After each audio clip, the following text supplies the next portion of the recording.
Hi everyone! Welcome to Soup Top Recipes. Today we're making a popular street food in China, Malatang. Mala means numbing and spicy. Tang means to boil or blanch. Basically, it's a bunch of different ingredients cooked in a spicy and numbing soup base. In this video, I will show you everything, including how to make the broth, how to make the numbing and spicy flavor base, and I will also give you a non-spicy version for the people who can't handle spicy food.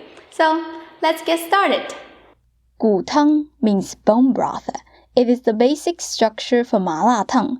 You can definitely take a shortcut by using store-bought stock. The amount that I gave is enough to make 6 liters of stock. We only need 3 liters in this recipe. I just like to make extra so I can freeze it and use it whenever I want. This is chicken bone, about 2 pounds. I used a whole pork femur bone, about 2.5 pounds, and 2.5 pounds of beef bones. You want to get the ones that have lots of marrow inside. It makes the stock rich in taste. Soak the bones with water for 3 hours. 3 hours later, the water becomes red. Take the bones out. Discard the water as it will affect the quality of the stock. Clean up the pot. Put the bones back in. Fill it up with water. Put this pot on the stove. Turn the heat to high and bring it to a boil. Once it comes to a boil, you have to decide whether to keep the water or discard it. I prefer to take the bones out and discard the water again, because I believe the bloody foam and impurities will affect the broth. This step is called 焯水 in Chinese, which means blanch. However, some people don't agree because they don't want to waste the flavor, so it's totally up to you. I clean the pot and fill it up with new clean water. Add the bones back to the pot. Turn the heat to high. Bring this to a boil again. Check the top of the water and see if any impurities are floating around. Mine is pretty clean, so I don't need to do anything. Just turn the heat to low. Let it simmer for 2 hours. This is the water that I discard. You see these brown foamy stuff? That is what we are trying to get rid of. If you don't want to waste it, just sift them out before you start the next step. By the way, I didn't pour this down to the sink. I saved it for my dogs. This is like the power drink for them. They love it. Okay, let's gather a bunch of spices together. 1 star anise, 1 piece of cinnamon stick, 1 black cardamom, 1 piece of bay leaf, 2 pieces of clove. This is gancao, also known as Chinese licorice. It is often used in traditional Chinese medicine and Chinese cooking. We need about 1 tablespoon. If you don't have it, feel free to skip it or use a stalk of sugarcane instead. This is shajiang, sand ginger, also known as Camphoria galango. We need 3 small slices. This is dried galango. If you don't have it, you can use fresh galango, which is easy to find in most Asian markets. We need a small piece like that. Last, half tablespoon of Sichuan peppercorns. Put everything into a spice bag. The spices that I showed here, some of them might be hard to find in your country. It's okay to skip a few. Don't worry, you're not gonna ruin the dish. Once the stock has been simmered for 2 hours, you can add the spice bag and keep simmering it for another 1 hour. The reason I didn't add the spices in the beginning is that the aroma can be volatilized during a long time simmering. Another hour passed. The broth is done. It should have a slight milky white color. You just take out the bones and meat, sift out the particles, and set it aside. There should be some fat floating on the top. You don't need to skim it now. It will set if you put it in the fridge. Then you can easily remove the fat. Next, we're gonna make the spicy and numbing flavor base. As you can see, the ingredient list is huge. It's getting quite complicated here, so it's okay to buy the hot pot flavor package. One important note for you is don't buy the ones that the oil is solidified at room temperature, such as this one. The main oil is palm oil. It's great for making hot pot because we normally put a stove under it, so the oil is a liquid form. Malatang is like hot pot, but served in a big bowl without the stove. If you didn't eat it right away, the oil will set, and trust me, solidified palm oil does not taste good. So, be sure to buy the hot pot base that the oil is the liquid form at room temperature. Like this one is good. Sometimes you can't see through the package, but you can touch and feel it. Usually, an authentic Malatang base will use several kinds of chili powder to adjust the heat, the color, and the flavor. These are the types that I'm using today. A third cup of paprika. If I'm in China, I normally use 灯笼椒. The whole pepper looks like this. It's not spicy, but it will give you a bright red color, which makes the dish attractive. I find paprika is a great replacement. The second, a third cup of mild chili powder. What I'm using is called 二荆条, a typical type of chili from Sichuan. It's not too spicy, but it's smoky, toasty, and you can taste a unique nuttiness. The flavor is just beautiful. It's not easy to find this specific type in your country, so I will suggest you to use the mild chili powder that you like the most. The last one is Face Heaven chili powder, 朝天椒. This is extremely spicy. I use it to balance the heat because 二荆条 is not spicy enough for me. You should adjust the amount based on your preference. If you can't find Face Heaven chili powder, you can use Thai-style bird's eye chili or cayenne. The 二荆条 that I got is actually chili flake, so I have to put it in a blender and grind it into powder. Use a sieve to get rid of the stubborn seeds. Combine all the chili powder and pour in some cooking wine in batches. Because the chili powder is so fine, it will get burned easily when you add it to the oil. The cooking wine will protect the chili powder so it has more time to transfer the flavor to the oil. If you can't use alcohol for some reasons, just use water. Set it aside.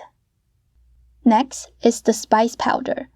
1 piece of cinnamon stick, half teaspoon of fennel seeds, 1 tablespoon of Sichuan peppercorns, 1 tablespoon of 甘草, which I talked about it while making the broth, 4 pieces of clove, 1 piece of black cardamom, 1 piece of dried galangal, 4 slices of dried sand ginger, 1 piece of star anise, save the rest for decoration, 2 pieces of bay leaf, save the rest for decoration.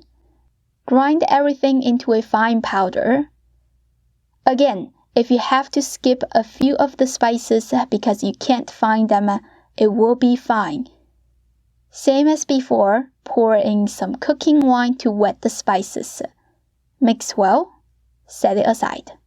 In a food processor, add 45 grams of ginger, 15 to 20 cloves of garlic, and 4 pieces of pickled chilies. Any pickled chilies will do a good job. Doesn't need to be the same one that I'm using. I have a video about how to make pickled vegetables. You can check that out and make your own pickled chilies. These 3 ingredients are big, so we're gonna blend them first. You have to use a spatula to scrape down the side a couple of times. Continue by adding a third cup of 郫县豆瓣酱. This is what I'm using. It is made with fermented board beans, chilies, and spices. I will put the Amazon link in the description. A third cup of 豆豉, fermented black soybean. I will also put the buying link in the description. Last, a third cup of 酒糟, fermented sweet rice. This is an ingredient that is quite hard to find. It's sweet, contains a bit of alcohol. If you can't find it, you can combine 3 tablespoons of Japanese mirin and 2 tablespoons of cooking wine together, or water if you can't take alcohol. Continue to blend everything into a paste. The finer, the better. Set it aside. We will also need a 1/4 cup of Sichuan peppercorns. Soak it with water for 40 minutes. This is 1 cup of dried red chilies. Soak it with water for 40 minutes as well. Get your wok ready. Normally, we will use pure beef fat to make Sichuan hot pot base, but then it will also set at room temperature. So what I'm doing here is 1 cup of beef fat and 2 cups of vegetable oil. This way, you can get the flavor of the beef and it won't be solidified when serving. Also, beef fat is not easy to find, so you might have to render it by yourself. Turn the heat to medium-low. Slowly melt the fat. Don't heat the oil to super hot or else it will bubble a lot and splashing everywhere when you add the ingredients. This is the mixture that we blended in the food processor before. It is very sticky. Stir it immediately to distribute it. Add the spice mix. Stir well. Add the chili powder. Keep stirring. In about 10 minutes, it should start bubbling a lot. Add the soaked and drained red chilies and the Sichuan peppercorns. Continue cooking it at medium-low heat for another 10 to 15 minutes. Remove it from the heat. Add some salt and sugar to taste. Stir to mix well. Give it a try to adjust the flavor. It should be salty, spicy, savory. Pour it into a container and your Malatang base is done. I like to place some bay leaves and whole star anise on the top as decoration. The amount that I gave should be enough to make 5 to 6 Malatang. Each one should be able to serve 2 to 3 people. It won't set at room temperature, but it will set in the freezer. This can stay good for 4 months in the fridge and 8 months in the freezer. It looks so much better if you compare to the store-bought one. The color is darker, deeper, beautiful. Next, prepare a lot of ingredients to make your Malatang. This part is flexible, just use whatever you want. Let me introduce the ingredients that I picked. Thinly sliced beef. This needs about 10 seconds of blanch and it will be done. Don't overcook it. This is book tripe, one of my favorite beef organs.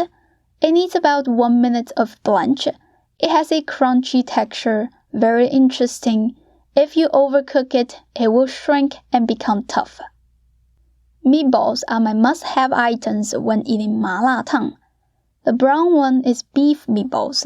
The package looks like this. The pink one is Taiwan-style sausage. This is fried fish cake. It has a soft tofu texture but tastes like fish flavor. The white one is Fuzhou-style fish meatballs. Outside is made with fish meat. Inside has a pork filling. Very delicious. Some baby bok choy, lettuce, a couple of types of mushrooms. This is fried tofu puff. It has a spongy texture. Let me open one and show you. I like it in Malatang is because it can absorb lots of flavors and broth. If you want to add noodles to Malatang, try not to use wheat noodles because the starch will glue up the broth and make the Malatang messy. Use mung bean noodles or sweet potato noodles. They don't thicken up the broth. Soak them in room temperature water 1 hour in advance or until they are soft. It is a little stiff now, doesn't matter. Wait for 10 minutes, you will be able to push them down. Take some of the Malatang flavor base, add it to the wok. Use low heat to melt it. Pour in 1 to 2 liters of the stock that we made before. If you like to eat spicy food, you can cook everything in this wok. My husband doesn't want to eat spicy food today, so I decided to cook all the ingredients in a different pot on the side here. This is the broth that we made in the beginning of this video. I will put the shiitake mushrooms in first because it takes a while to cook through. The fried tofu puffs also need some time to get soft, so you put them in as well. You will never worry about the overcooking meatballs. Just add them in now. They usually come frozen. If you don't have time to defrost them, it's okay to add them when they are frozen. Also, I do have videos on how to make beef meatballs and shrimp meatballs. I will put that video link in the description. Okay, these are the ingredients that need to go in first. Don't forget to add some salt to taste because we didn't season the broth at all. I used 2 liters of the stock here, so I add about 2 tablespoons of salt. Put on the lid and bring the pot to a boil. You can keep adding the rest of the ingredients in, but it looks like my pot is too small and it might overflow, so I have to take them out first. Soaked sweet potato noodles also cook really fast. Just need a minute or 2. Take them out because I don't like them to get soggy. Add the bok tripe, cook it a little bit. This mushroom is more delicate compared to shiitake, so it needs less time to cook. Add the sliced beef in, cook it to your favorite doneness, take them out. Last is the vegetables. Just blanch them for 40 seconds. I divided all the ingredients into 2 portions. The first one, we're gonna make it non-spicy. Just pour in the stock that we cooked all the ingredients with. Sprinkle some diced garlic, some diced scallion, a little bit toasted sesame seeds. Pour in 4 tablespoons of hot oil to activate all the aroma. It should smell amazing by now. This non-spicy Malatang is called 白汤 Malatang in Chinese. 白汤 means white broth. Basically, it's an extra rich, velvety stock that doesn't have that many spices and seasonings. So, it's great for you to enjoy the broth itself and the natural flavor of the ingredients. For the spicy version, all you need to do is to add some salt to taste, because every flavor base has a different level of saltiness, so you have to adjust it. Pour it into the big bowl with all the ingredients. This soup is so savory, it doesn't need extra garlic or oil. That's why I just sprinkled some scallion as a garnish. I know, it looks oily. That is because I used a lot of the flavor base for a better presentation, and it is the character of the authentic Hongtang Malatang. Hongtang means red broth. It refers to the red oil that is floating on the top of the broth. When we make the base, we let all the spices to simmer in the oil for a while, so the oil is extremely flavorful. Of course, if you want it to be less oily and less spicy, you can use a small amount of the flavor base. It's totally up to you. In the future, I will show you how to make quick meals by using the spicy and numbing flavor base. It's such useful sauce. I hope you give this a try soon. If you did, leave me a comment, let me know how it goes. As always, you can click the link in the description and find the printable recipe. Thank you for watching, and I'll see you next time. Bye!